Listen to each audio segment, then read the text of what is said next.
I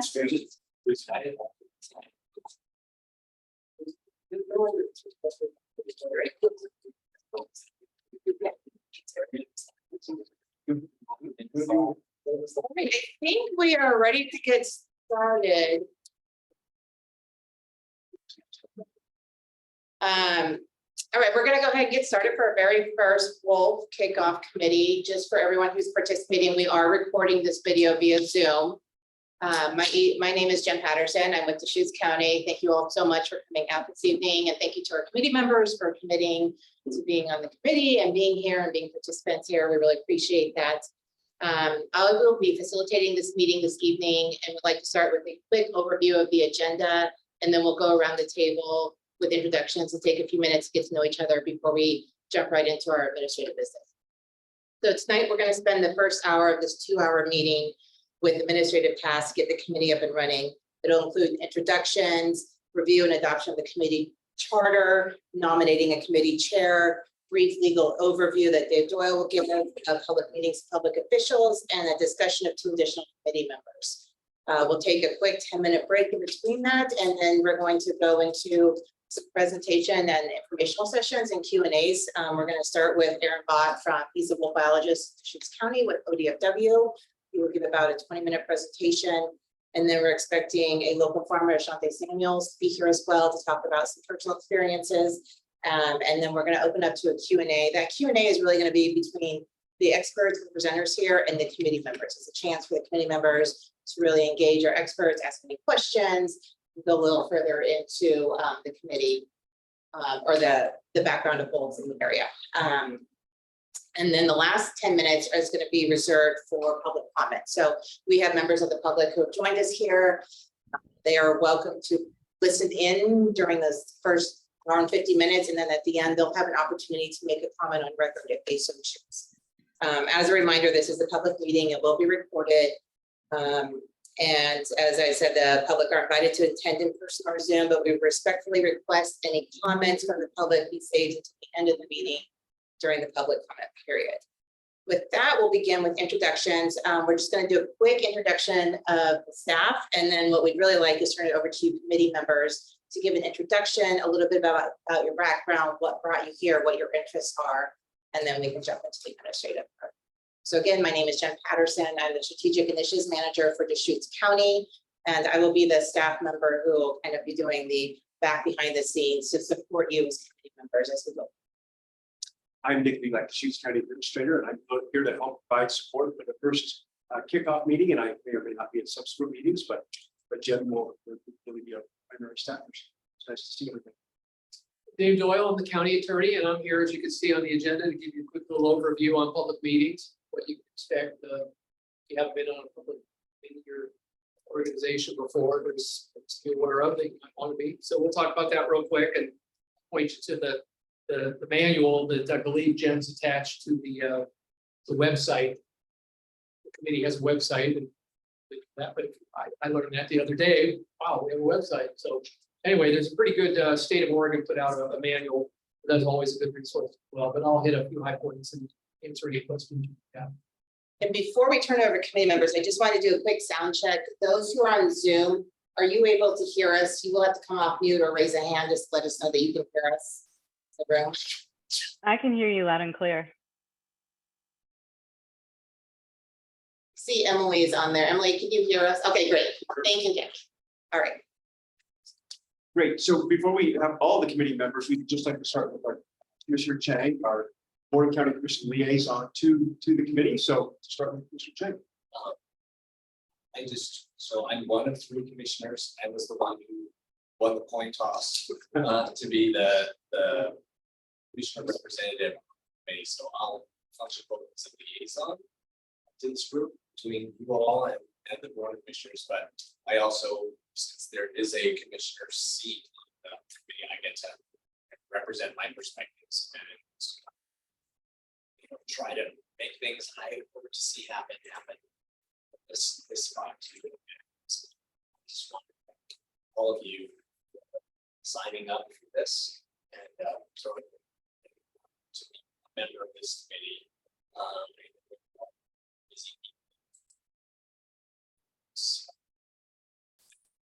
things that we take care of and tend to. So appreciate that to here this emerging issue for our community.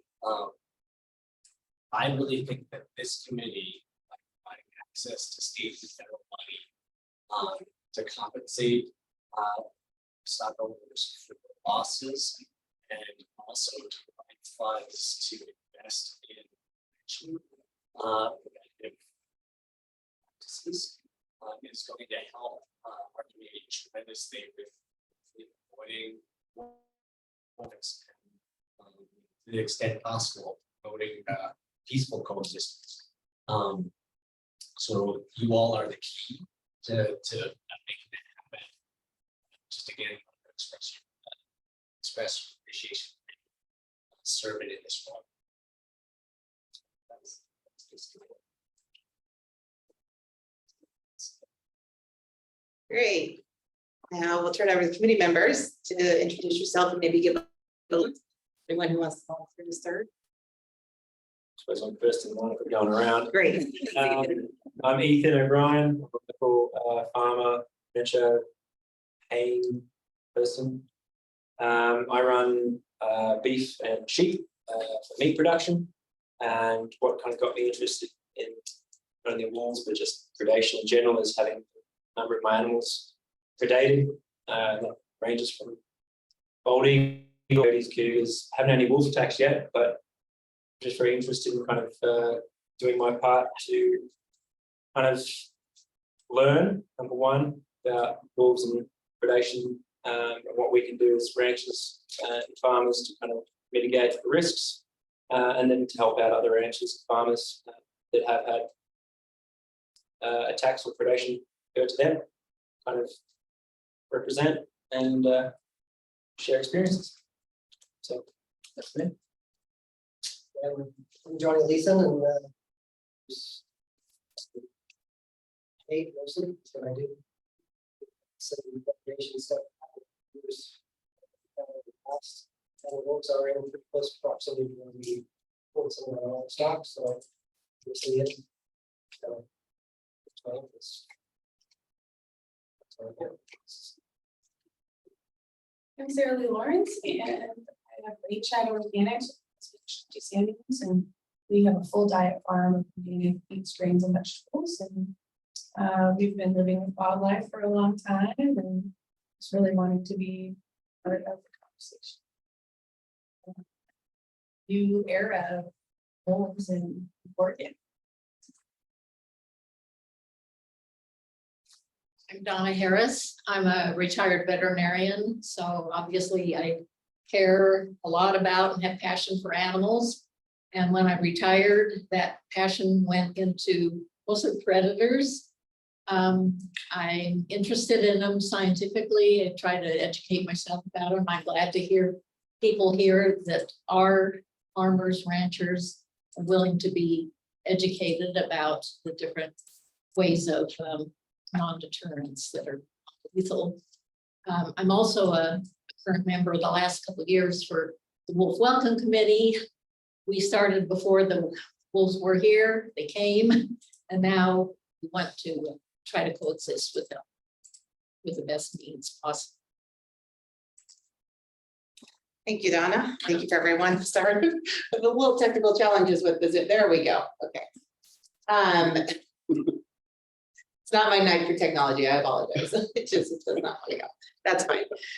So next on the agenda, we're going to jump right into the charter. I think you all received the draft charter. It's just basically the document that establishes what this Wolf Committee is, the background on it, and kind of expectations and such in the mission of the committee. So I'm not going to go through and read every word for word. You guys have had the opportunity to read that if you so chose. I'm going to highlight some of the key parts of that. And then if you have any questions before we go into the adoption, we can talk about that. And I'll turn it over to Nick, who's done a lot of these charters and maybe can provide a little bit more background. But I'll start with the mission and purpose. This committee has been established because the county commissioners voted to have a committee here in Deschutes County on behalf of a Oregon state law that introduced a grant program for wolf depredation and financial assistance. So the Oregon law at the top of page 2 outline kind of 5 main key points there. The first one is establishing a procedure by which persons applying for compensation will provide sufficient evidence of actual livestock and or working dog losses attributed to wolf depredation. Aaron Bott will be able to talk a little bit more about that during his presentation and kind of what ODFW does for verification and their investigation portion of that. The second thing on there is establishing a procedure by which persons applying for financial assistance for the cost of livestock management or non-lethal deterrence provides an estimate of the potential cost. So quick overview of what that really means is this is a grant program where the committee kind of establishes recommendations for applying for grants. And there's 2 different types of grants. There's a depredation grant when it happens to livestock or working dogs on a ranch or a farm. And then there's preventative measure grants. The committee was established this year. The grant application will open up in January of next year. So the committee has a lot of time to really be thoughtful about kind of the grants they want to apply for. And then if depredations happen, that those and the owner of that, of where the depredation occurs, would like to apply for a grant for that depredation grant will always be the following year. So if a depredation happens in 2023, the application for that depredation will be in 2024. The preventative measures can go ahead of. So again, because of the timeline on this, it's in January when you apply for the preventative measures. So you can be thoughtful about maybe kind of different preventative measures that you want to apply for beginning in January of 2024. Then again, in January 2025, it's a yearly preventative measure grant, and then depredation always follows. Is that clear, or do you have any questions on that very quick process? Or that very quick overview of a long process, I should say. So if you apply in January for prevention, you are going to get paid out in that year. That's correct, yeah, and then but the opposite for the year later for the depredation, that's correct, yeah. In my understanding, it's any depredation in, let's say, 2023 would it be applied for, or if the livestock owner would like to the depredation. It's not, it's an optional thing for the livestock. And then the preventative measures is something that this committee works through on applying and how that would be used going. The third one is establishing compensation rates for livestock or working dogs, losses from death, injury, or missing, all of which are attributed to wolf depredation. So this committee, one of the things they'll do is kind of establish a fee rate on what they think that depredation should be with the counties. Now we can work closely with ODFW. There's several other counties in Oregon who have established these committees who, through a process of going through it, have kind of established rates. So we can reach out and gather all resources to help guide you in that rate determination. But one of the committee members one of the committee works is to establish what those rates would be. Distributing grant program funds. So again, preventative measures, how is that going to be distributed out? That sort of thing. And then lastly, providing an annual report to the committee. So I'll work on getting some past examples of annual reports and help staff and help you guys through that process of getting that report together. Structure and membership. So initially there's 5 members to this committee, 1 county commissioner that's elected by the county commissioners, and then the 2 from owners or managers of the livestock, 2 from Friends of Wolf Conservation or wolf supporters. So those are the 5 committee members we have here. And those are established ahead of time. And then additionally, those 5 members will work on nominating 2 additional business representative measures. So that's going to be part of our agenda in this hour to talk about either putting names forth or kind of what department or what kind of category you want those business representatives to be. But that's a collective of the 5 members to bring on those additional 2 members. It will be a recommendation. In the end, the board has the final vote on those 2 committee members, but the committee will bring a recommendation before the board on those 2 business representatives. Record keeping, I will do record keeping of minutes, and we'll send that to the group for draft before we post those, but all minutes of the meetings will be posted on our public facing website. Membership, I just briefly talked about the memberships of the 7 committee members. Ground rules and expectations, real briefly. Attendance, we do strive for full attendance. We appreciate you all being here tonight. We'd like this to be inclusive and civil. Committee members are expected to create space for diverse or contradictory opinions support collaboration in all meetings. Committee members serve at the pleasure of the board and can be removed for any reason. Committee members shall serve terms of 2 years. As you saw in the email, for the very first appointments, we staggered 2 and 3 year terms for each category so that there's not an institutional loss of knowledge if for some reason you don't want to hold a second term or different members are nominated. So we have some institutional knowledge going into that 3rd year of the committee. And then lastly, if there's a vacancy midterm, that position shall be filled in the manner the position is filled. Nick will in a little bit talk further about the chair, so kind of just skip over that part. We do for quorum, that's a majority of the members. So right now, the quorum will be 3 members for any voting purposes. Going forward, once we have a 7-member committee, that will be 4 members will be a quorum. And I think that touches on the highlights of that. So I'm going to just turn over to Nick on the process of finalizing or adopting the charter. But I think the important thing is just to talk about it. Is it clear?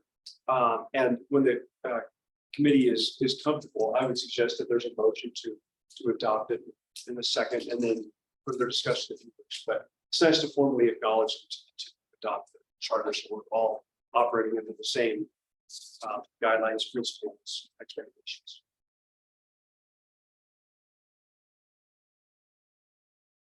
Would it be helpful, Nick, maybe to talk about like, maybe we should brought this up, but in committees, the process of what a motion is, Yeah, so the second, and then. Yeah, good point. I should have done that to begin with. So it's just, so you move to approve the charter as presented or as amended by the committee, and then a second to that motion, and then we can talk more about it. The idea is that these are kind of the operating procedures, the operating rules for this committee. The county has tens of committees for various purposes. Some of them are in county code. Others, like this committee, is we operate by a charter, so that we all have the same expectations. So it's important, what to expect of us as staff and of each other, meeting attendance. And there could be questions throughout. Gosh, can I attend virtually? Can I attend in person? There are those kinds of questions at any point. Questions, and a lot of it will be by the majority of that are serving in the committee. We amend this charter as we go along. That's a good question. It can be, What's that? yeah, it would take another motion, I'm sure, typically charter can't be moved off its. Yeah. Great. I don't know why I won't admit. Really, technologies. So does anyone have any questions about the charter? Have any suggested changes? Was okay with how it is completed? Motion to adopt the charter. Great, thank you, Sarah Lee. I second it. Discussion, any thoughts? No, just the reason I asked about it, amended, because I'm sure stuff's going to come up, which I'm there for. Yeah. Just gotta go with this comes. Any other questions or comments? If not, we'll go ahead. One other question. So is this like where did you draw from to develop this? Is this similar to charters from other counties, or is this similar to charter for committees that could be formed at Deschutes County? Good question. So all of the above. I drafted the charter. I started with the Cannabis Advisory Panel. Charter is one that I looked at. But then I went through, I think 3 or 4 other counties, Wheeler County, Crick County, and Klamath County, who have charters for the same committees, well, Depredation committees, they call them different names. So I reviewed all of their information in their charters too. And so it's kind of a hybrid from looking at their charters and kind of a standard template of the charters that we use for this here.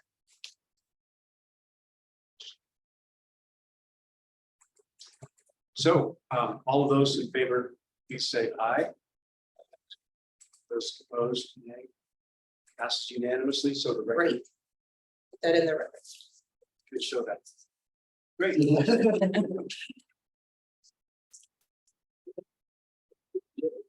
So going back to the chair, we would like for you to consider nominating and electing a chair. Generally, there's going to be a chair and a vice chair. our suggestion is you would nominate and elect the chair this evening, and the chair will then take over once we talk about this for a moment.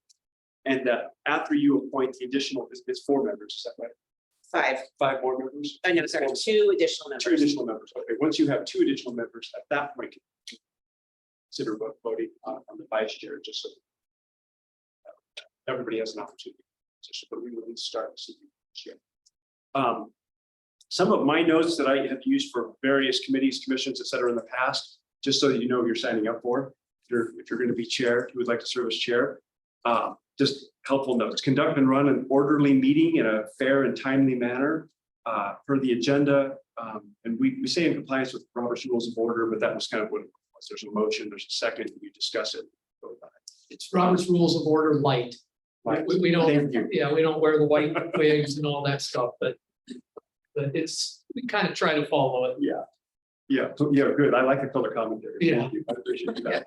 Yeah. It's definitely not, it's definitely Robert's light. We take a little liberty here. Maintain order and facilitate a civil, safe, and respectful meeting, dialogue, and behavior by all parties.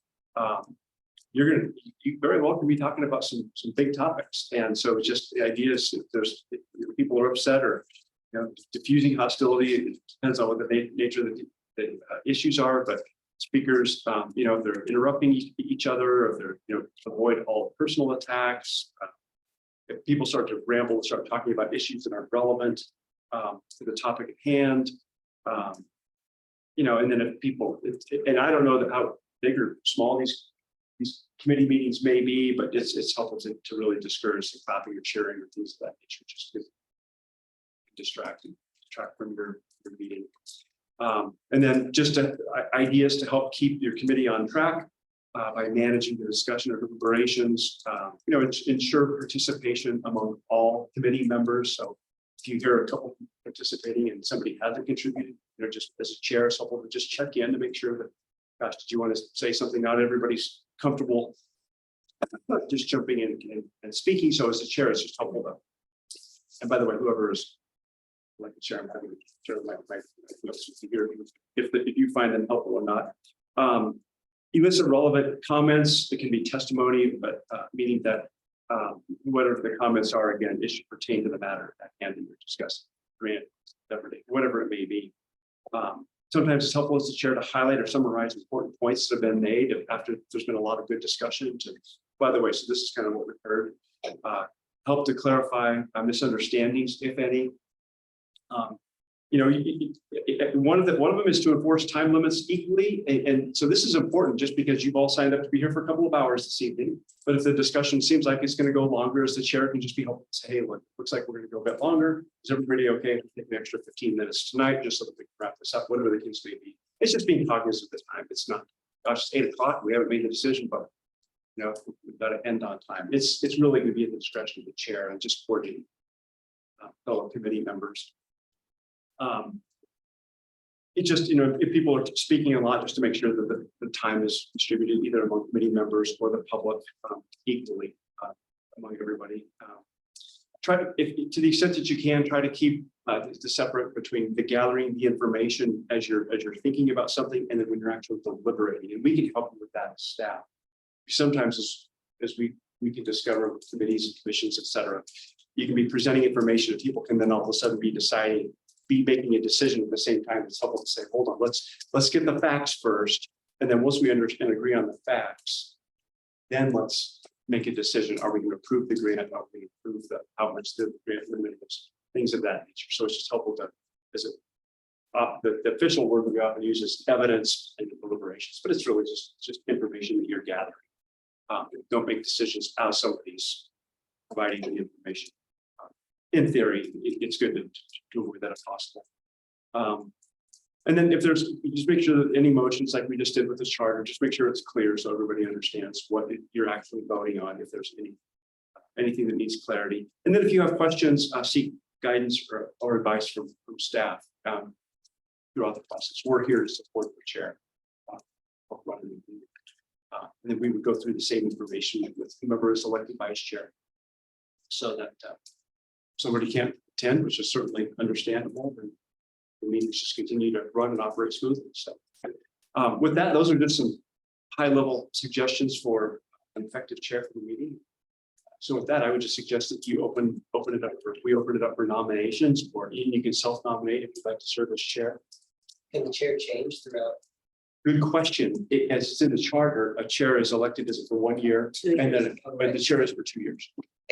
Sorry, it says for no more than 2 No more years. than 2 years. Yeah. So you could, often what, like the planning commission and other commissions, it's for 1 year up to 2 years max, and then term limit, and then it rotates around. It can rotate. That's what we have to post in the. Anybody want to do it? I'd like to nominate Doc. I would like to nominate Commissioner Chang. To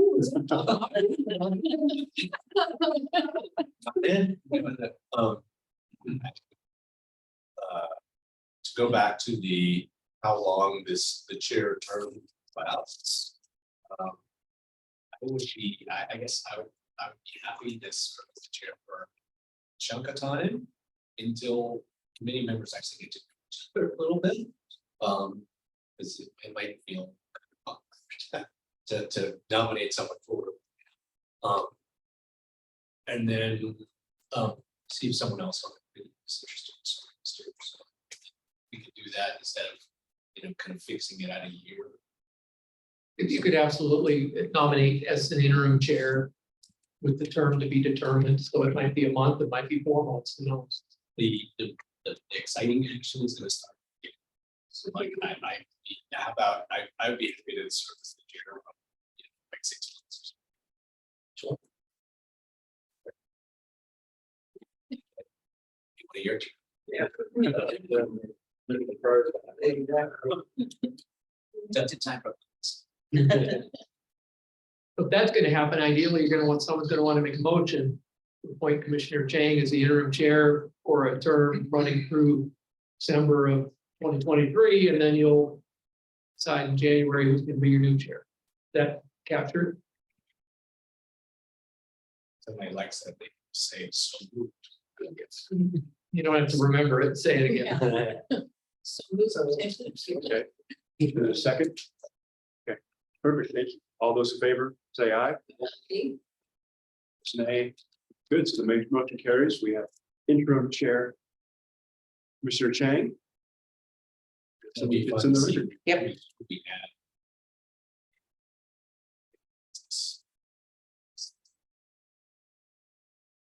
So if we may, well, the next item on the agenda, but we can turn it over to our chair to run the meeting from here. Get that right in. We don't need a. Is think about education about public meetings and what it means to be a public official. Sure. From county council level. I'll be very brief, folks, because I know you have a lot to do tonight. I will reiterate, there is a wonderful guide the state of Oregon generates that's on the website for this committee. It's 6-7 pages, so it's very, very clear and concise, so you can all consult that. I'm just going to hit a few of the high points. Before I do that, I will comment, if you're new to being on meetings, committees, and groups and all that, there's no special magic to making a motion. You can't make a wrong motion. They don't understand it until ask it clarified. So there's no special magic about how you just, hey, I move that we do X, Y, and Z. It says second, and then boom, anyone want to talk about it more? No, okay, great, let's vote. It can be that simple. It's real magic.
statement. A committee statement about that. We can talk about how you want to do that too, so, yeah. I think the key things to that are, what do you want people to be able to just say individually on their own, not speaking to the committee, and then anytime somebody is speaking to the committee, let's our process. Or, just saying, people giving the thumbs up, that's what we want the committee to say. That's the person speaking. It seems like maybe we should have like a staff person be someone who would make an actual statement for the community. You could assign you like to be like a wiggly response, you can assign it to the chair. But to be sure that whatever is said by the committee really has everyone's buy-in, you could ask staff essentially like, all right, if there's a question, if a question comes up, it's something that we might have really different opinions about on the committee, then we're gonna make it's going to be responsible for working with the committee members, drafting the statement, and then getting approval. So if we get, called- Oh, no, no. if we get called individually, would we just say, well, we don't have to state this time and. Yeah, because I don't want anybody speaking for me, right? And I don't want to understand anyone. So I think that if we're all on the same page, that you can speak for you, and then if someone asks you what the committee says, you're like, have a staff person like would be willing to make a statement. Sounds like it's about that time. Has something happened that we make comment on, but we haven't had a meeting yet to discuss it. Away. Yeah. And I think that's okay. that brings up a good point too. We'll talk about this later a little bit about meeting schedule, but we have this as a biannual meeting and then as needed basis. So if something does come up that we need to call a meeting, so I'm happy to help coordinate that as well. I'm not sure if that would be coordinated within the response. Maybe it's situational appropriate. I feel that, with a new committee, that maybe it's safest to just have one spokesman. Maybe a chair as the spokesman for any of us getting asked by the media, just to, until we're more established. It seems like sometimes when you read media, people have different interpretations. They may ignore that this was from an individual perspective, but not from the committee. And I've probably even been guilty of that too. Really. So it just seems safer in the beginning, maybe to just have one person speaking for. This is like you, I think, I've been reviewed before different opinions, but I don't know if I feel comfortable right now speaking about my parts here without having everybody on page with it. Okay, so maybe for the first 6 months, we're not making any public opinions. Or something. I don't know. Taking positions. This, to share that leading up to this meeting, there have been lots of reporter inquiries about like, what is this committee? What are you doing? Like, when can people apply for money for a depredation? Some of it's just kind of basic fact information. And if we had said to them, you're gonna have to wait until the next meeting to get an answer, then sometimes when there's a vacuum, people fill it. Like there was I spoke to someone that depredation that happens in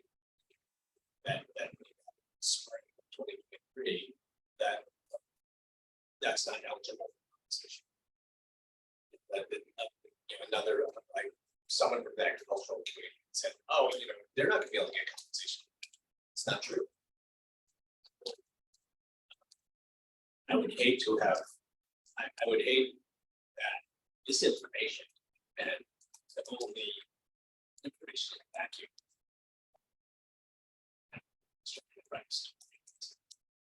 There's.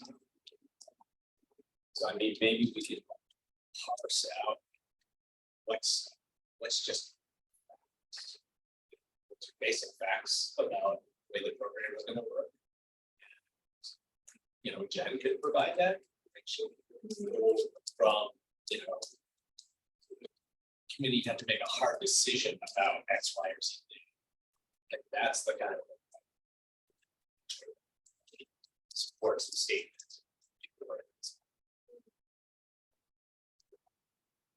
I also get that it's probably like, we signed up for this, right? There's gonna be some. But it's not gonna be easy straight the whole time. Yeah. It's really kind of environment. So I think we just need to give a list of. And anything you all are saying. Be part of the story. Are you gonna make a motion around it, like a plan, or is it a discussion? Yeah, we could ask Jen to try to If take it's what we just some of said. what I just heard. Here is, staff or the chair can respond to the media when it's factual based questionings. Like, how does this committee work? If there's a grant, how do you apply for that? Like, really not an opinion versus question. If there is something, if there's a question that's based on hard decisions or any decisions that the committee has to make that might be room for interpretation, then if it's a pressing, time-sensitive issue, not sure I heard this particular, but I can offer this up. I am happy to coordinate that via email with committee members to see if we can get a consensual statement to be said or consent to a representative from the committee providing a statement on that. Or if the committee prefers there's not a consensus in that statement to come to delay that answering until the committee meets again to discuss that topic. That's what I'm kind of sad about, right? So that anyone can speak themselves as an individual if they feel. But not on behalf of it. Right, okay. You don't say you're representing the committee's perspective unless it's been.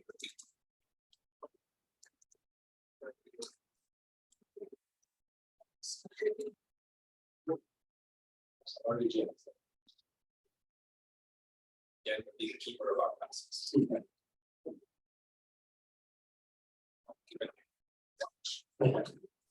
But she's doing that. Okay, thanks. Great. Yeah, so great. And then just put this question before the committee as well, just to be time sensitive. We're at 7 o'clock. So we haven't discussed the two business representatives. We could, go ahead, Nick. Can we just introduce our newest members to the table? To the next agenda. Sure, yeah, I think they are, yes, they are next to. All right, go ahead. What's your name? Just Ashanti Samuels, rancher.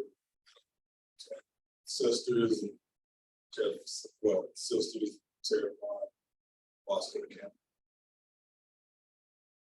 County. Eric Law, I'm the ODFW wolf biologist for all of Central. And I'm Richard Moran, I'm with the U.S. Fish and Wildlife Service, the food supervisor. I just want to, and I'm Nick Leacock, I'm the county administrator. Jen Patterson. I came in later, but I'm Andrew Walton, the district wildlife biologist for ODFW here.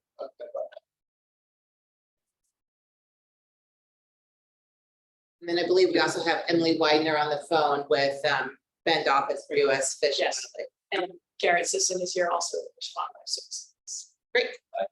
Good.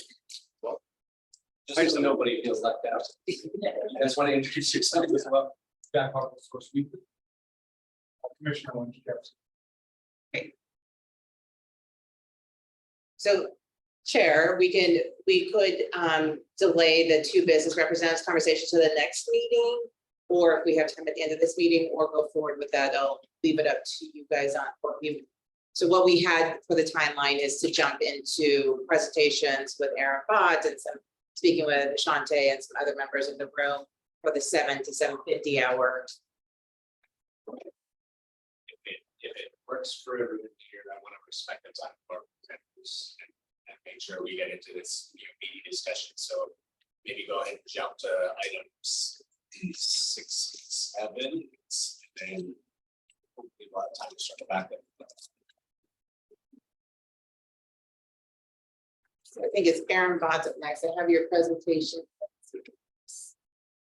Fantastic. How would you like me to do this? Stand in front or sit right here? I can do whatever you like. Whatever your preference is.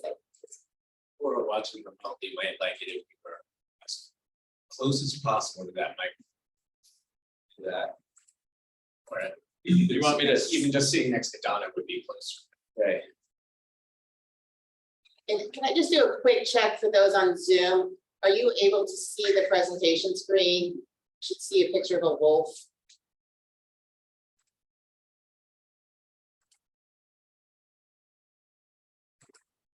Are you able to hear us at all? Yeah, this is Emily. I can hear you. Can you hear me? The technology is not my friend today.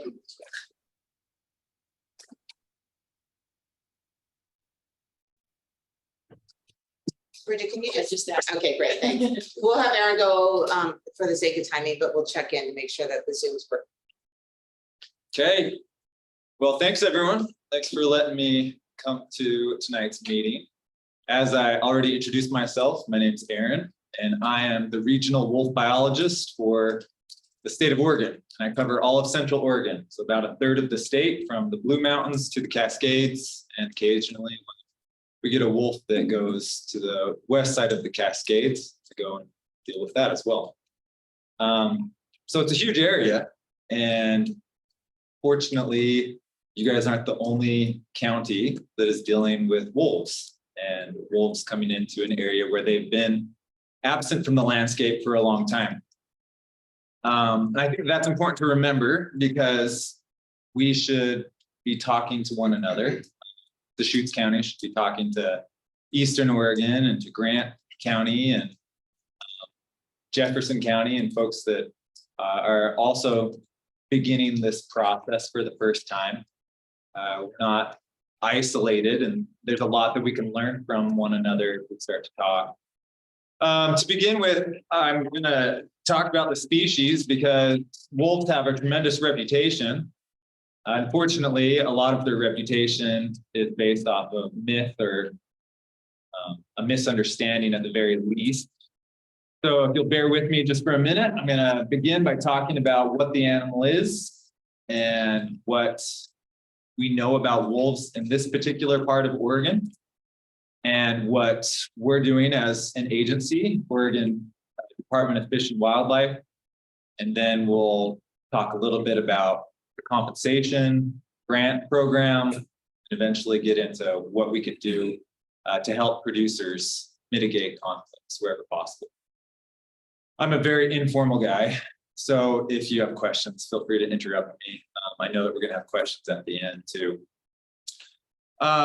Wolves, or Canis lupus, are commonly referred to as gray wolves.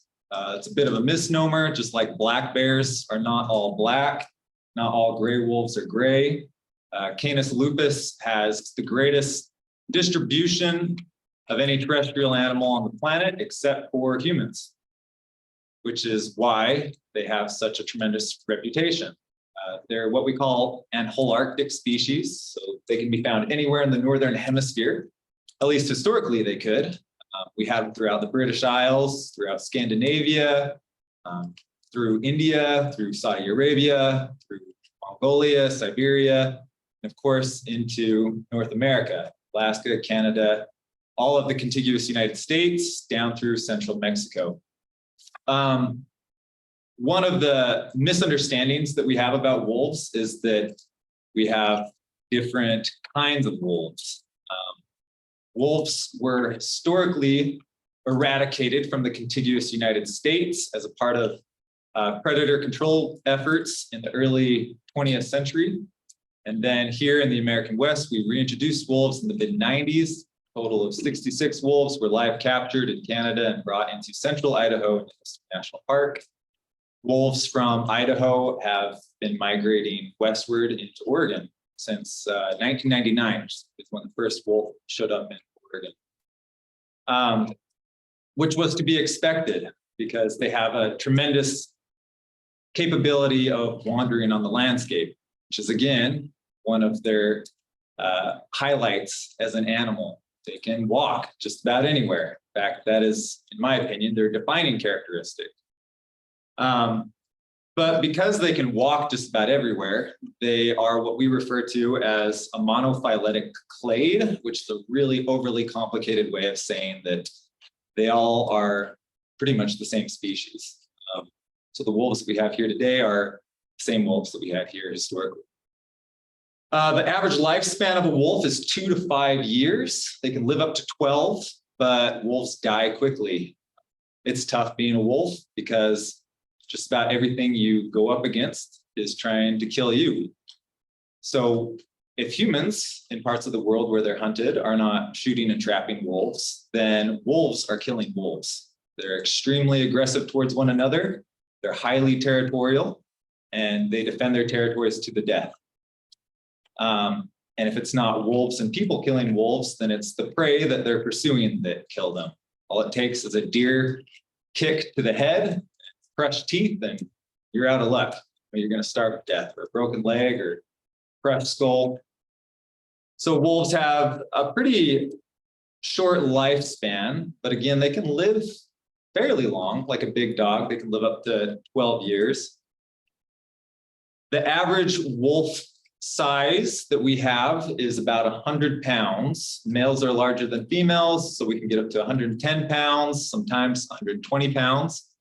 Wolves can go for weeks without eating, and then when they do eat, they can eat 10 to 20 pounds of meat in one sitting. So when you weigh a wolf, you have to bring into question how much it ate and how long ago. Females about 90 pounds, but again, there's a lot of variation.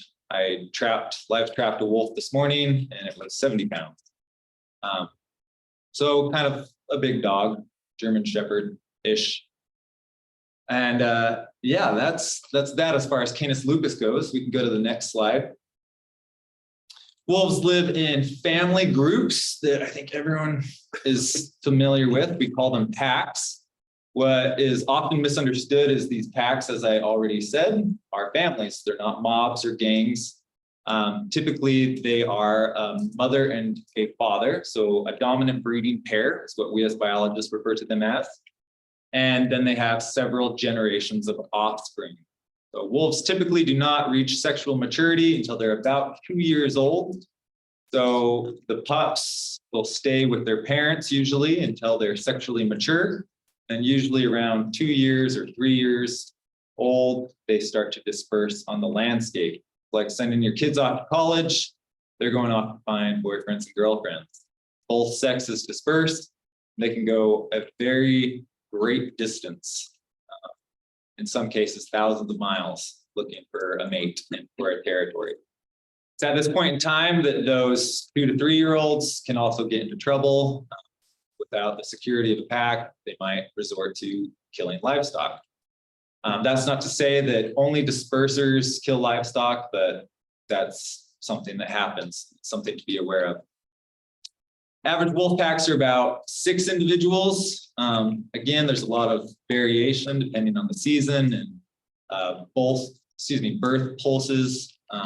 When the pups are with the adults and when yearlings are dispersing or second-year-olds are dispersing.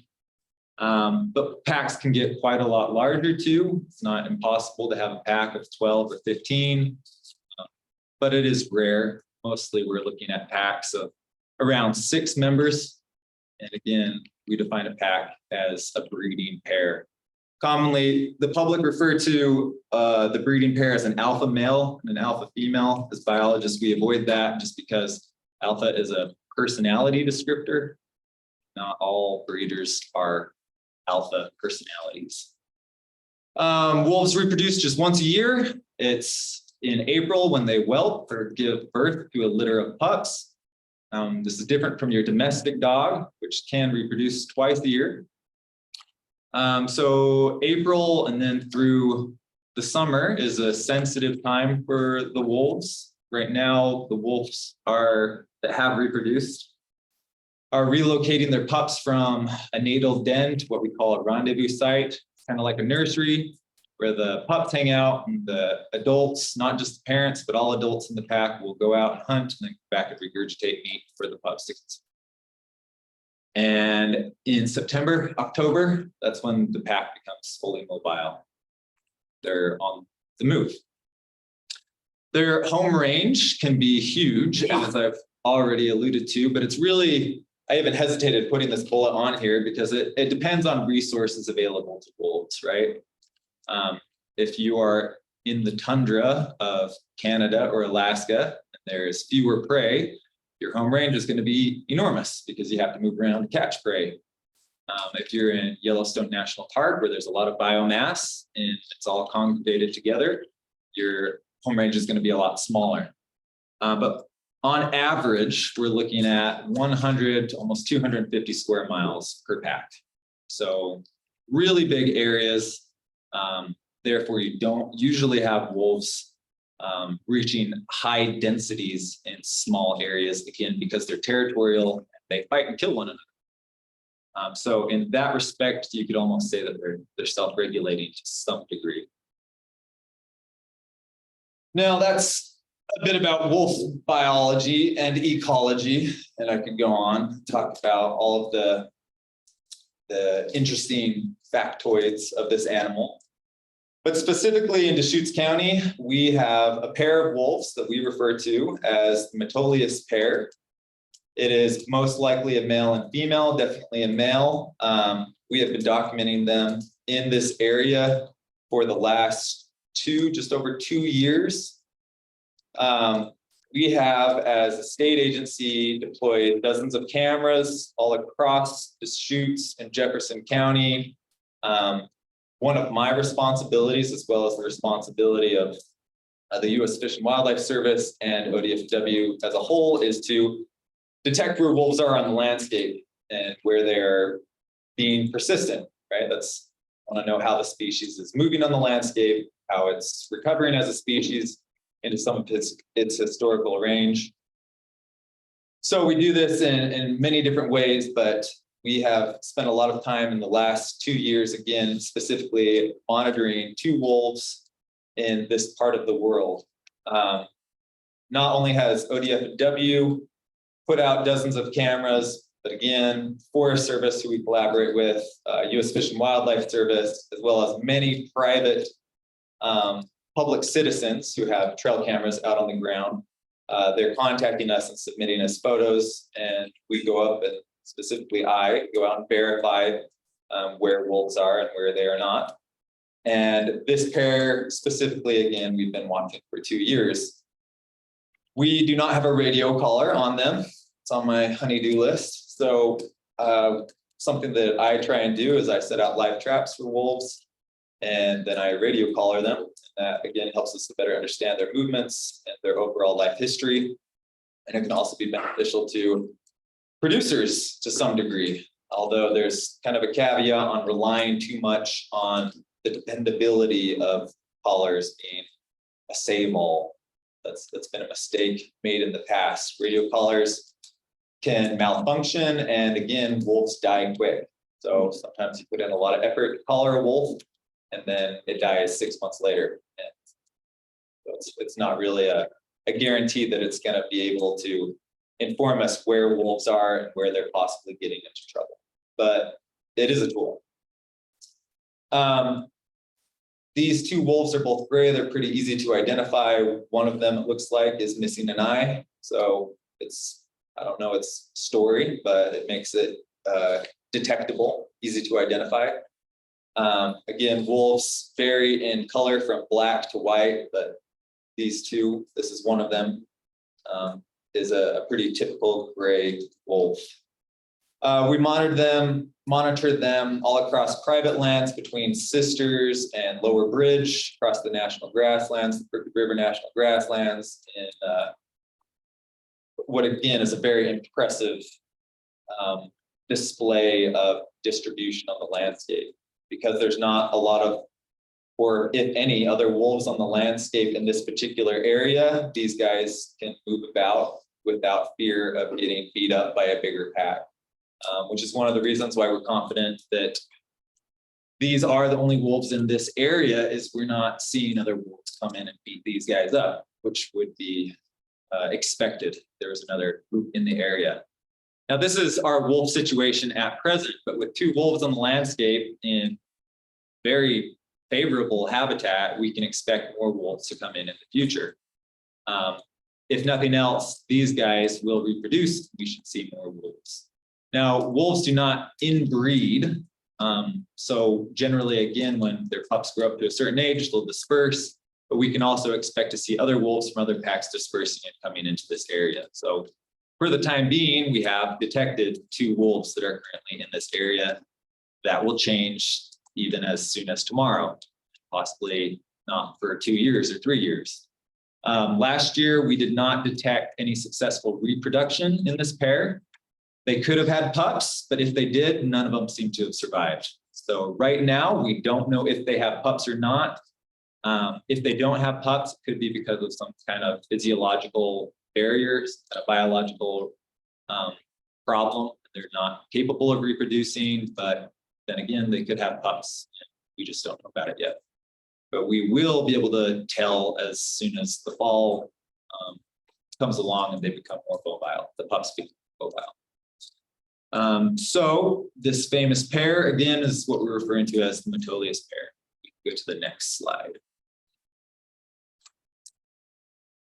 Now in 2011, House Bill, I forget what number it was, something or other passed, which called the Oregon Department of Agriculture to create a wolf depredation and financial assistance grant program.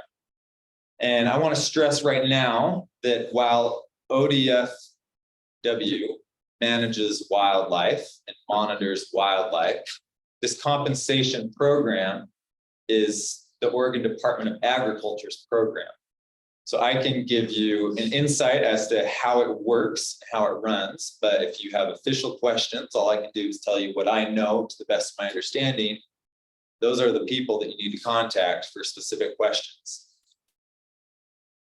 This bill was passed, which allocates money for counties that put together, you guys, compensation committees that come together and apply for grant money that can be used to reimburse or compensate producers that have injured or dead livestock by wolves.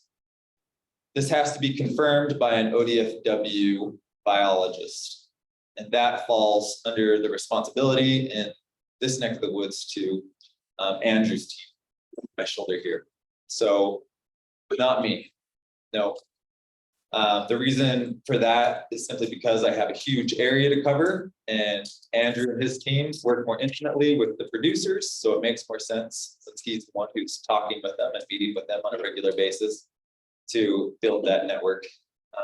I can be utilized as a professional and a wolf expert to consult over depredation circumstances, but it's up to the district biologists who ultimately confirm depredation.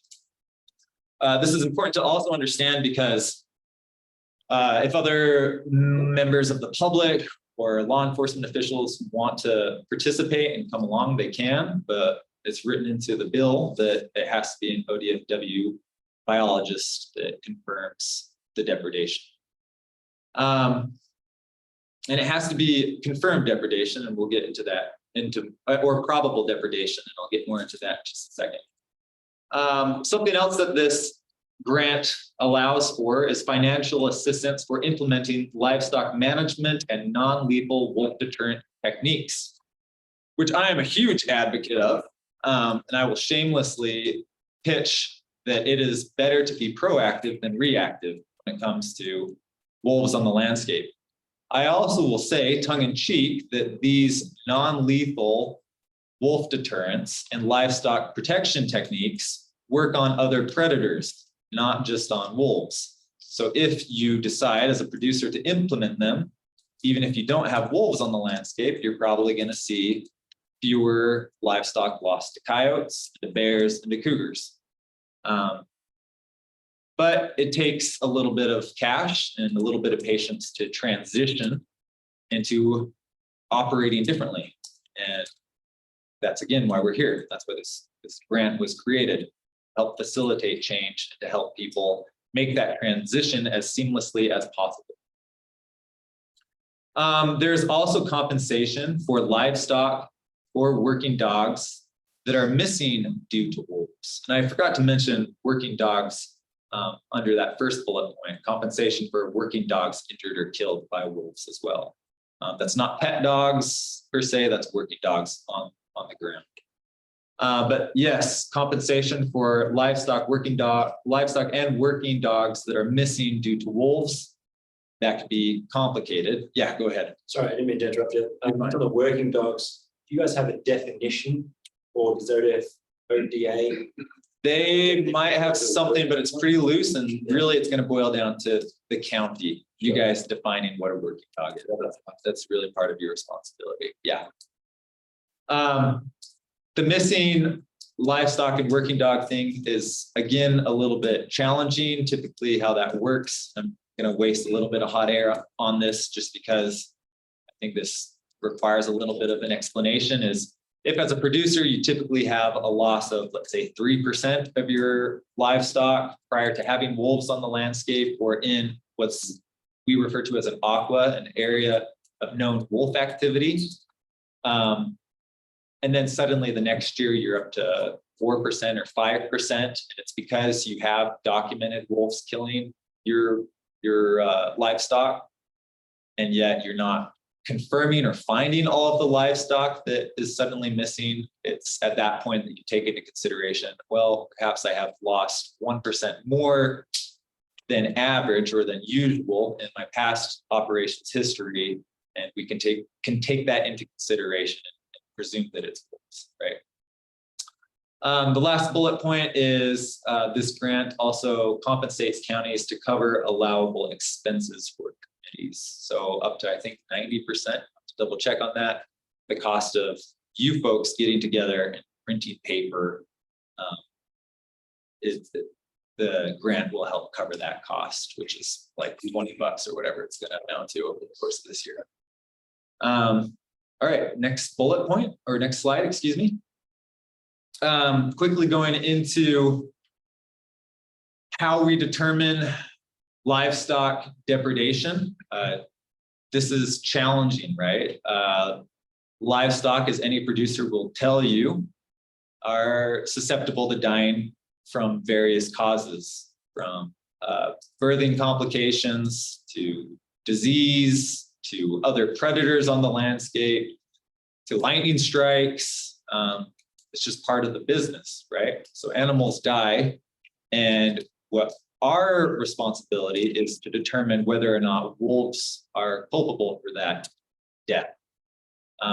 So when we get called out on a livestock depredation investigation, it's really got to be soon after that animal has died, because very quickly those carcasses become bones. There's a lot of scavengers on the landscape, and birds alone can consume 60 to 70% of a carcass in 24 hours. So the fresher it is dead, the easier it is for us to decide if it was a wolf or not. But wolves are scavengers. If they could live off of scavenging and never go hunting, they would. They're not great hunters. They are persistent hunters. But if they can get a free hamburger that's lying on the side of the road, they will eat that over chasing an 800-pound elk, right? So we have to find out if wolves ate on the carcass, or if they killed the livestock. And we do this by looking at evidence based off of the scene. It's detective work, right? And we're putting together pieces of the puzzle. Some cases, it's very easy to figure out that wolves killed your livestock, especially if it's fresh. Your animal was standing the day before, it looked healthy, you knew it was healthy, now it's dead, and there are wolf bite marks all over it. Wolves have wolf predation on livestock has an indicative pattern, just like bear predation on animals has a pattern. Mountain lion predation has a pattern, coyote has a pattern. We're looking for specific bite mark patterns, certain parts of the body to figure out if it was a wolf that killed the animal versus a mountain lion or a bear. Something else that helps us to know if the animal was scavenged on or if it was killed is we also look for subcutaneous hemorrhaging. So we will skin the animal out, we'll shave it down to look for bite marks, tooth marks, and then we skin it out and we're looking for bruising, right? Because generally speaking, if you're alive and you're getting bit, you're going to bruise under the skin. If you're dead, you get bit, you're not going to bruise under the skin, right? You don't have that blood pooling. So again, we are looking for evidence to support if this animal was killed by wolves or if it was just fed on by wolves. And that can be challenging, again, depending on how old that carcass or how long that carcass has been on the landscape. Follow me? We have determination categories for depredation.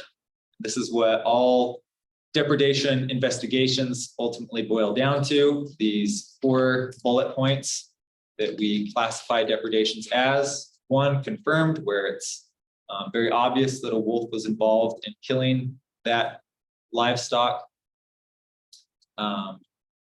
Yep, nothing else to say there. The next bullet point or possibility is probable. There's a lot of evidence to suggest that it could have been wolf, but it's not conclusive. We're not 100%, but it's very likely that it was wolf.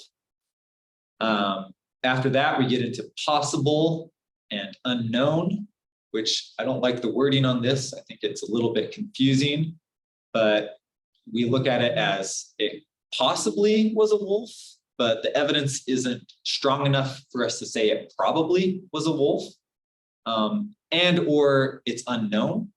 We look at something and it's like, I just don't know. It's been here too long. It certainly could have been a wolf, but we don't know.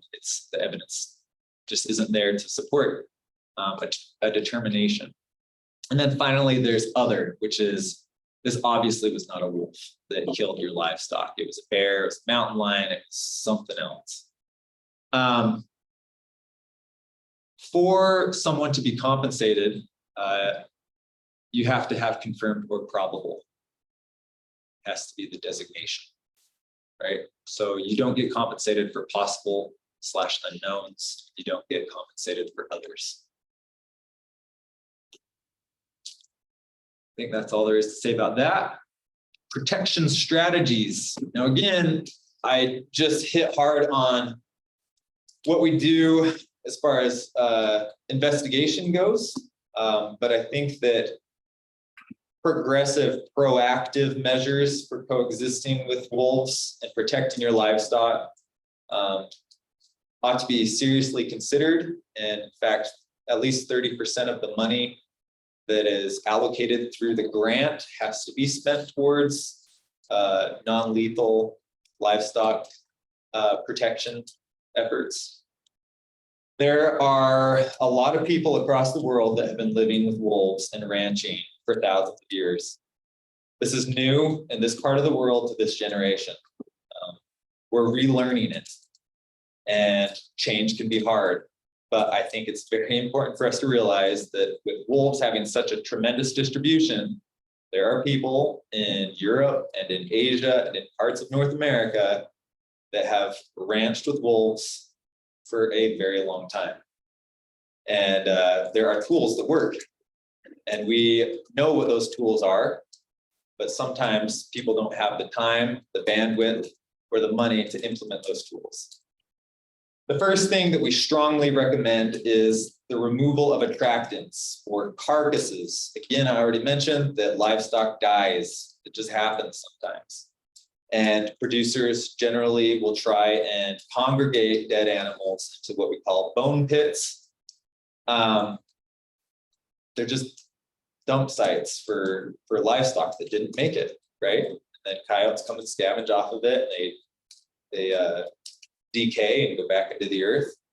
The problem with open bone pits or animals that are dead on your landscape is they are powerful attractants for wolves. Again, wolves will scavenge over hunting at every opportunity. And if you have something dead on the landscape, on your allotment or on your pasture, a wolf, which has a nose thousands of times stronger than a human's, is going to come along, smell it, and look for a meal. And it will eat on that dead carcass if there's anything to eat. And if not, it will look around and we'll see perhaps sheep or baby calves, and it could attack those. So we really emphasize the importance of burying these dead animals that inevitably are on pastures, they're on allotments. But again, not all producers have the bandwidth to bury things. Sometimes they don't even have the tools, they don't have backhoes. And something that has been done in other counties and in other states is grant money is used to hire someone full-time to go around during the grazing season or the summer season, or even throughout the winter as well. And they just bury stuff. So producer has dead stuff. They're too busy rounding up cows. They can call someone. Someone comes in with a backhoe. They take care of it for them. That's, again, something to think about as a county, as a committee.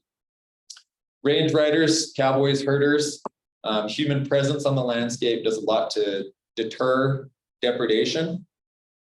But people cost money to hire. Again, money can be used to hire range riders on specific allotments or pastures where necessary. A caveat with that is there's a lot of enthusiastic people who want to go around and cowboy it up and protect sheep and protect cows, but not everyone is great at doing it. So you want to hire someone who's got experience, who is vigilant, and who is dedicated. Because if you got a range rider that sleeps in till 9:30 in the morning, they might miss some stuff, right? Livestock protection dogs, there are several breeds that are great at protecting livestock. Pyrenees, Akbash, Anatolians. These breeds are designed for protecting livestock from wolves. Yeah, they can work great, but there's a lot of education that comes into play there. You need to have more than one dog. You have to have a group of dogs. They have to be working dogs, not pets. Usually a mix of breeds works best rather than just sticking to one breed.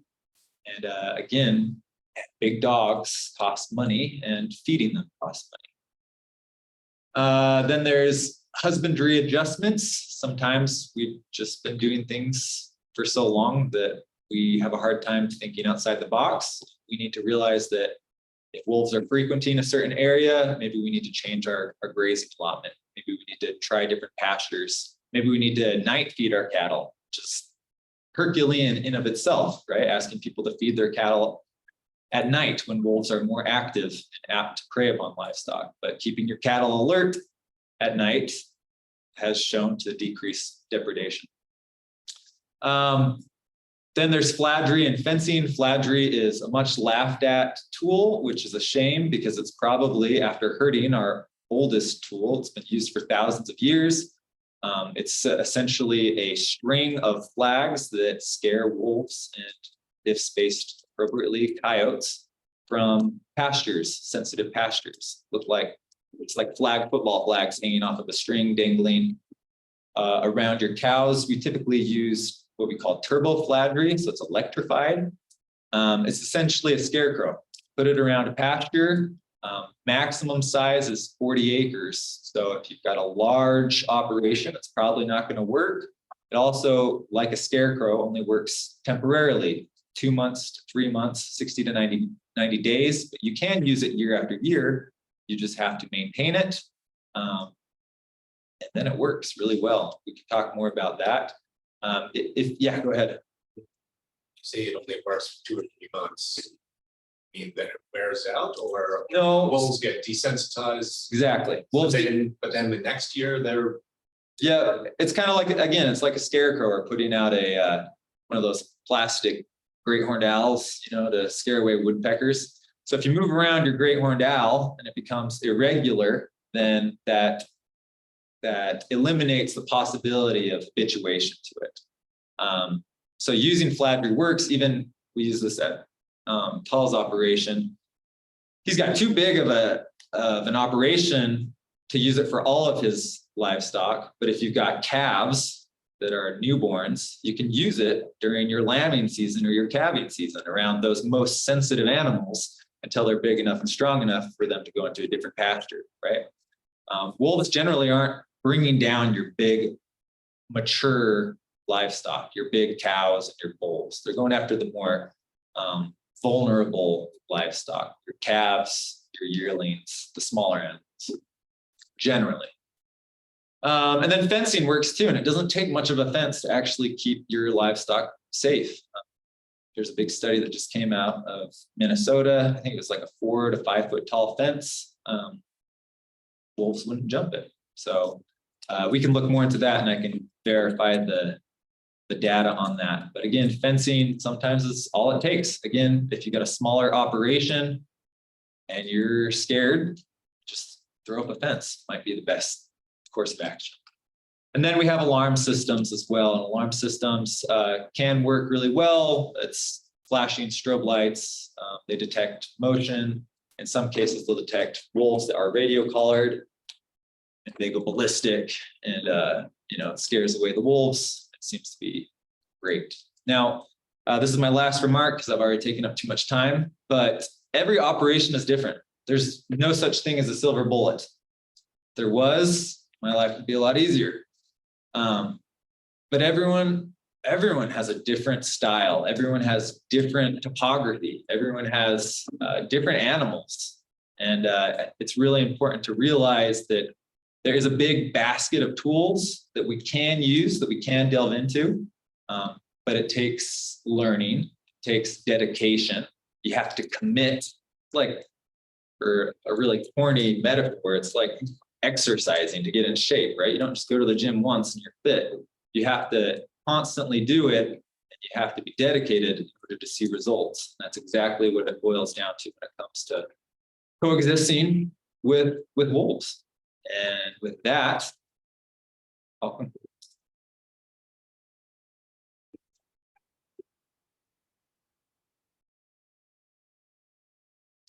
Yeah, so you talked about this Metolius bear. A while back, I was hearing about another pair of wolves that were in the southwestern corner of the county. They had pups down there. Is that, are they still there? Is this the upper Deschutes? Yeah, so we just put a collar on those wolves this morning. They are a pack. So we have, it's changed, our end of year count was 6 wolves, I believe, in that pack. They did reproduce. I found the wolf den and saw the pups inside. And again, yeah, I trapped one and put a collar on it this morning. They are down on the Deschutes and Klamath County border. They're more in Klamath County currently. Yeah, it's something to consider. I'm sorry I didn't bring them up earlier. Do other wolves kind of frequent this area at all? I know you said that they don't because you haven't seen the evidence of it, but I know a lot of people have seen a lot of pictures of, a group of 6 of them out in a pivot. Yeah. So when people submit reports online, if you get on our website, and anyone who's listening, please do this. If you see evidence of a wolf or what you think might be a wolf, get on ODFW's website, submit a wolf report. It comes to me, and then we follow up on it. And yes, we get wolves that occasionally pass through. And this is something that the public is confused on. Wolves disperse. They will walk hundreds, if not thousands of miles. But there's a difference between a dispersing wolf and a persistent pack that's on the landscape, a resident pack. If it pops up on social media where people are talking about seeing wolves in some area, I'm usually skeptical. But if someone calls in or sends in a report, says, hey, I think I saw a wolf in this area, I'm always willing to believe it, because wolves move and I'll believe anything. Just not on social media.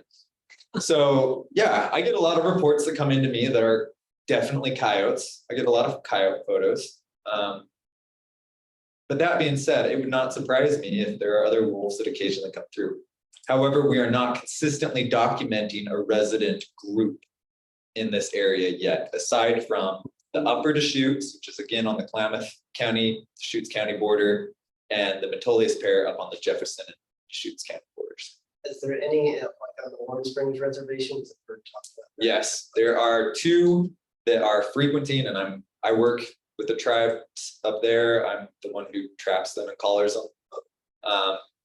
And obviously wolves don't acknowledge political boundaries that are invisible. So yes, they are considered resident packs on the reservation lands. I do not doubt, although they're not radio collared, so we don't know this, I don't doubt that they come off the reservation. Do not doubt that at all. We don't have any other confirmed resident packs around here in this part of Oregon. So you've got the two packs on the Warm Springs Reservation. We call it the White River Pack and the Warm Springs Pack.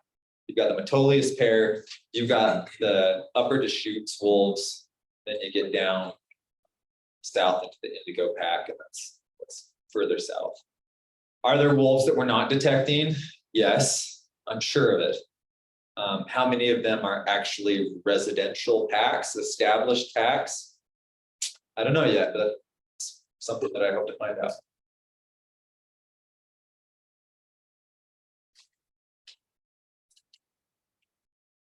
some point you mentioned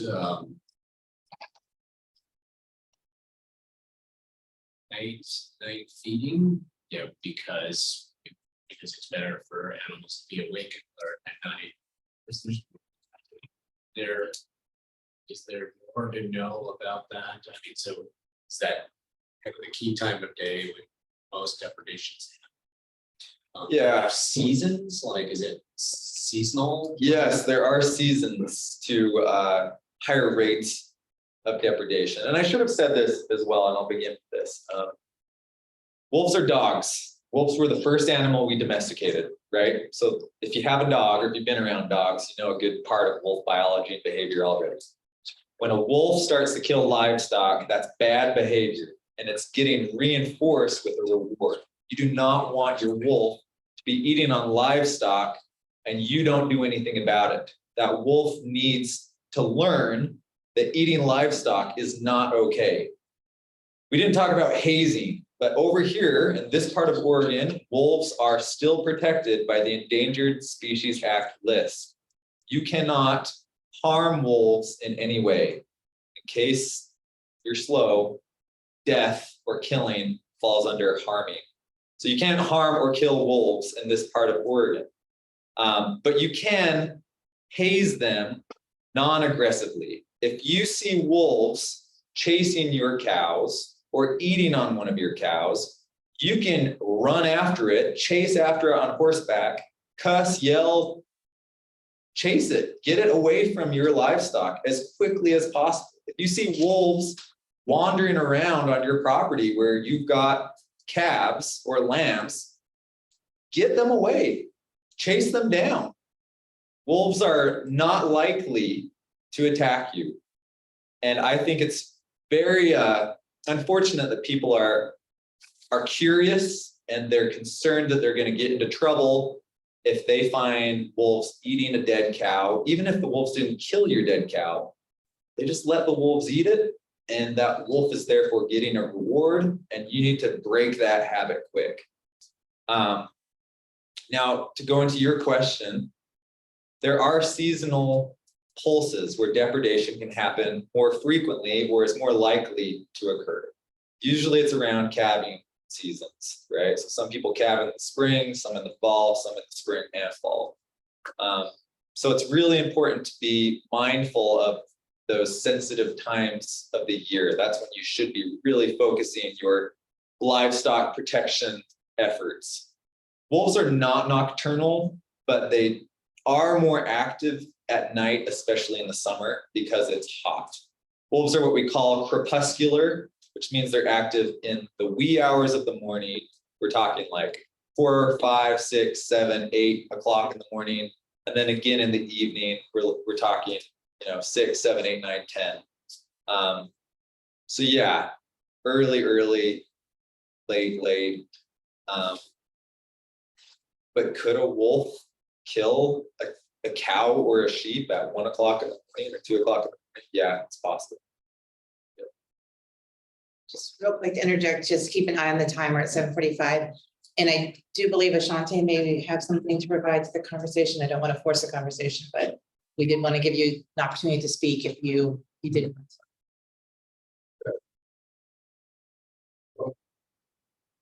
Any questions for me? And I'm not sure people know why you're here or what your interest of being here is. What have you experienced the last couple months? Yeah, well, as I said earlier, rancher who runs cattle in Jefferson, Deschutes, and Wasco counties, both of Deschutes and Jefferson, they're just right there on the boundary of one another. And Wasco, of course, is up towards the reservation. So I have a lucky guy with wolves on both of my territories, or all three anyways. So in Jefferson and Deschutes County, definitely have some confirmed wolf kills there, and harassment weekly basis by like the Metolius back. Been working really closely with Aaron and Drew to just, put a lot of measures in place as far as, the flattery, range riding between myself and one of my cowboys. We definitely, we're out there every day, regardless, but we're definitely putting in a lot more hours per week, riding the range, making sure we're putting the best effort in to do what we can to show human presence. Our cattle, the type of cattle we run, pretty rangy, pretty tough cows. We run cattle with horns and great moms, and they don't really play too much when it comes to their calves. I do have wolves coming after the calves. We did have one confirmed calf kill, but I've seen a lot of attempts where they weren't successful, where the wolves weren't. Calves are just kind of scarred, but the moms fight them off. So, I really think what helps us a lot is having those type of cows who don't just leave their babies or just run off or lazy. They just gotta have a little bit more to them. A lot of people can't have, don't run those type of cows because they have a certain market that they raise cattle for, and that says that they have to be a certain color and they can't have horns and all kinds of stuff for feedlots, different other situations. But we sell our cattle direct, so that helps us. But it always helps me in the decision of my breeding to be able to keep a lot of those instincts, those cows, a lot of those traits to help defend against predators. The cattle that we mainly got predated upon were about around 5 weight calves. It seems like they're weaned from their mamas, but they're kind of a teenager. So if something happens, all you have to do, if you're one of those calves, is outrun the next one, and hopefully he or she probably takes it instead of you. They're not going to turn around and protect, just like mothers would. mama cows, they always, good mama cows, they leave a babysitter. A lot of times you'll see them all off grazing. So, and we graze on a lot of land and territory, well over 100,000 acres, 120,000 acres. And so, you know, these cows, you know, when you watch them, really pay attention to them, you know, they'll leave off and graze. You got a lot of little cows out, they like to hang around each other. And there's always a cow or two in between, kind of hanging out, babysitting, hanging out with the calves. So it really helps a lot. You know, I've been educated a whole lot more, you know, by being a rancher and having animals predated upon, stressed out. You know, one thing about it is they don't only kill your cattle if they're bad dogs and you're not out there, but they stress them as far as cows are always looking over their shoulders, not eating very well, run the weight off of them. As a producer, I definitely know that breeding back is going to be, it's a lot harder for them because they're stressed and they're not going to have the bulls out there with them.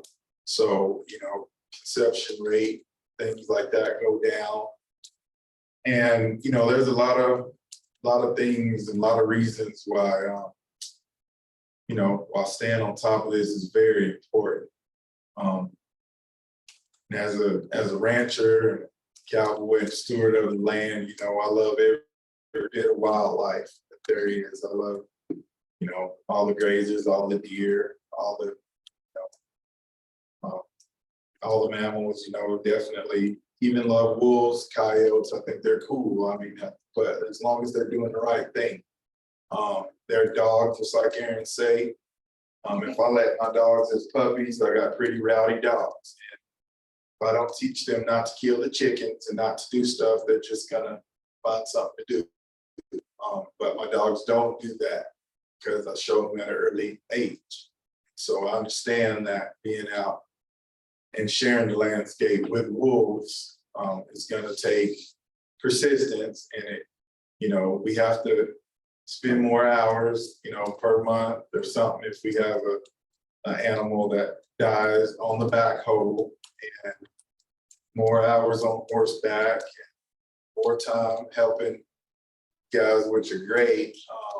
Check traps or put up the flat 3 and putting up cameras, checking game cams. And, like, it's another full-time piece of our situation, but that's just what we, you know, that's what we're here to do, and we're not going to stop. And that's how we make our living.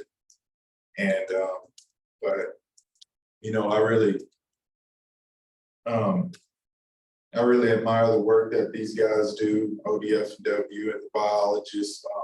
They call. I mean, once I call, they're there right away or just as soon as they can to help do the homework, help us to verify a kill.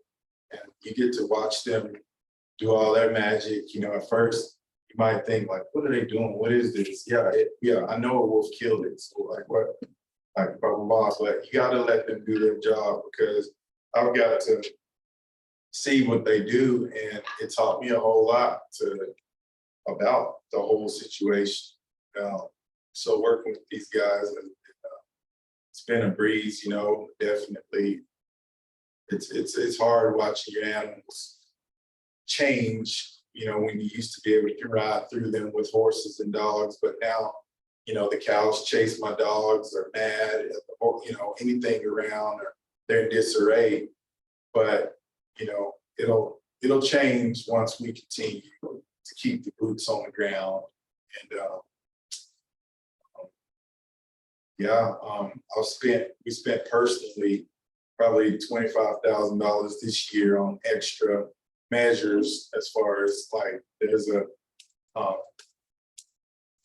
little deal called a fence, BENCE, and we collar our cattle, all of them, and it's a tracking device, and it tells you where the cows are. It's an electric fence, basically, so you can fence the cows off all on your phone. You can look at it and see where the cows are, create your boundaries, things like that. It helps for less, fencing off less ground, which is more friendly for all the migrating animals, the deer and the elk, all that. But to me, as well, is really looking at, watching the cows when we're not out there, seeing how they grouped up. If somebody's, off by themselves for a number of time, that goes by and it needs to be checked on, or the cows are moving, doing something weird, and we can see, all right, we're pretty sure the wolves might be there. So we need to go out and check on them, see what's going on, because you can tell activity within cattle, which has been around long enough. So it's a pretty good tool. Really hoping that we could catch one of these wolves here soon, get a collar on them so we can look at them in relation to the cattle and try to pinpoint when they're out there and taking the actions to run them off, tell them no, they shouldn't be there. And hopefully one day we can get to where you can see a wolf cross through just like a coyote. To me, coyotes, they never did my cows any harm. They go through, I watch coyotes all the time, walk through the herd, and they're too close to the calf, brand new calf, mom will run them off. But the calf and the mom can move 10 feet further and the coyote is okay. He can go out there and he or she can mouse or eat the afterbirds to do whatever, they coexist really, really good, But wolf is they're a different creature. They're hungry. They're trying to figure out. They're trying to make their way, and they only know, like I say, what they're taught or what they can get away with. And I've had predation. Our first encounter was last year in Deschutes, Jefferson. We saw wolves.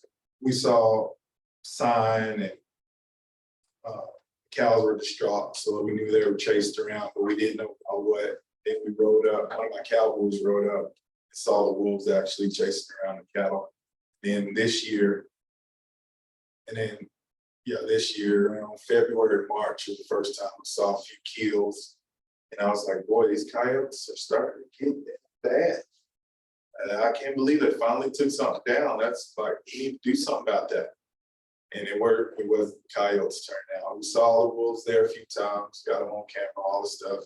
We thought they were pretty big coyotes because it's denied, right?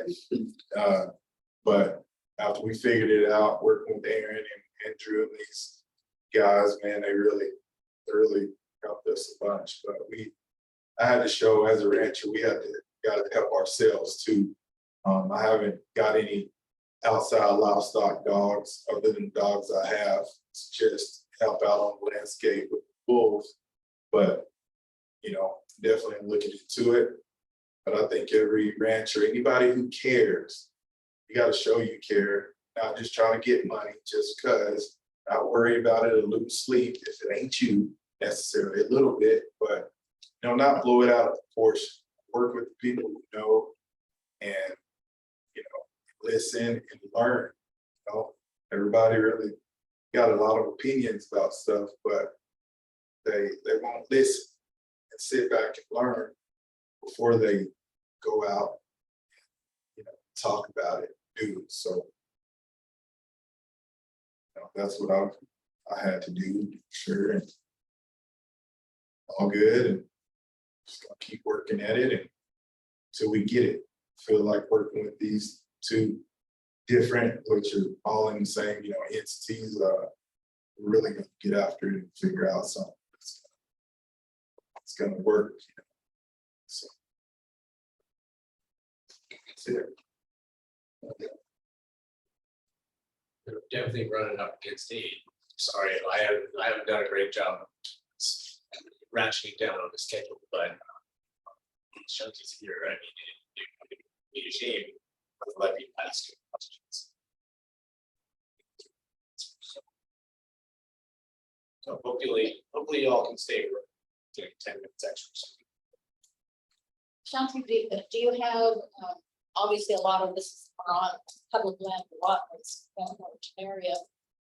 can you change some of the allotments? Are there any choices for you if there's a den? I have, well, I'll say no, but yes, we can, we as in biologists, Andrew's team, and we've been tracking these wolves quite a bit, trying to figure out where they're in. Where's their ends and where they frequently travel and all the stuff. I mean, we do that all the time. We make adjustments according to the grass. You know, we'll give pastures time off, or, you know, even ground birds that are nesting. If I notice that they're there a certain time of year, I try to cows off. Because we're grazing not only to grow cattle, but we graze for drought resistant ground to make more grasses come through, you know, come along for all the wildlife and everything around us. So we definitely strategically put in grazing plans every single year, and we modify that according to what's going on around us, with, you know, it's pretty much sharing the land with wildlife. But there's no place that we graze, even on private, or more of the predation has been done on the private property, just as much as the harassment or a little bit of predation on the public land. So we can only move so much, and we got a lot of cows, and that's gonna continue to be that way. But if we found a den, definitely that would be further away and allow them to take care of the business and just respect that space, you know, bit. So we are fortunate to have enough ground where we don't have to saturate the ground with cattle and not be able to have different options of moving cattle. Well, it's gonna definitely always be a shared type of a scene, but we definitely do hundreds of 1,000 acres away, which that's probably a 30-minute trot. You know, who knows, right? But, yeah, we'll take it after that.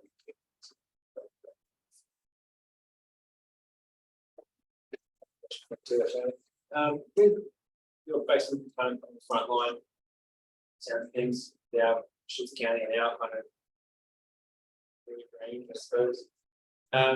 What do you want to see from us as a committee? But obviously, sounds like you're trying to learn, working with ODFW and all that kind of stuff. It sounds like you're taking it practically. What do you foresee us helping with specifically to you for operation and others? Yeah, good question. No, yeah, compensation definitely helps, you know, but this is something that I got to, as the head of my operation, I have to take the measures myself first.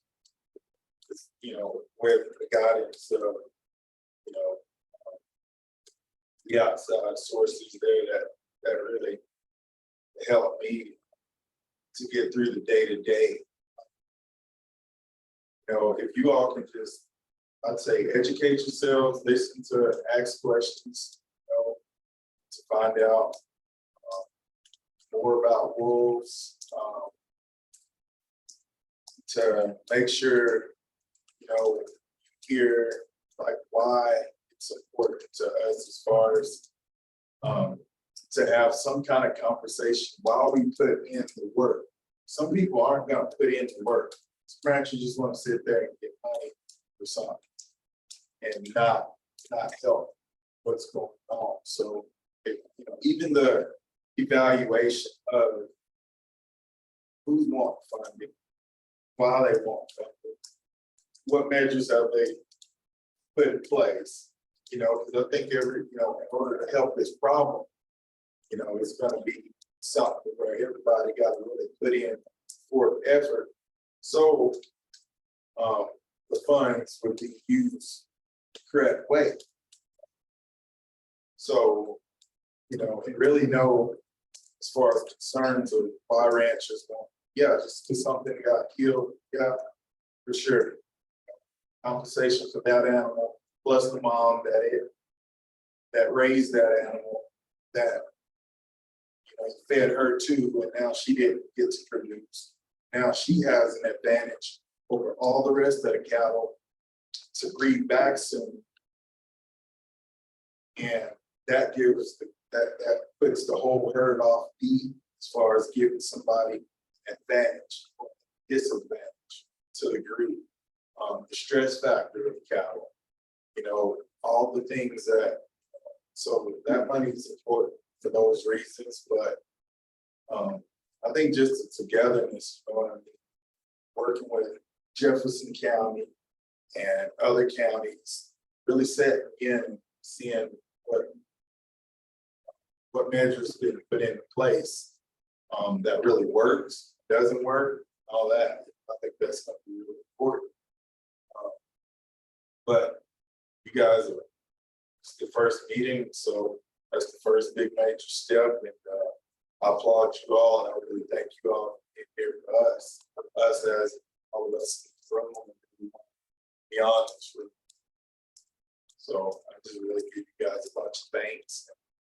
Don't have any criticism right now, but just educate yourselves and be the key, you know, and having a real open look at this, you know, there's a lot of people are one-sided, just got wolf lovers who don't like cattlemen, got cattlemen who don't like wolves and wolf lovers and all this stuff. That division isn't gonna solve it.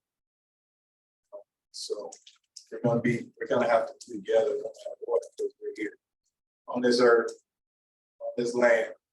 So figuring out how to put that together in good place. This committee can. Applications for funding. There is specific things that are, you know, probably. You know, they. Desire to do that long realistic things. It sounds like you're doing some of those things already. Are there particular things that it would be helpful you to submit? Yeah,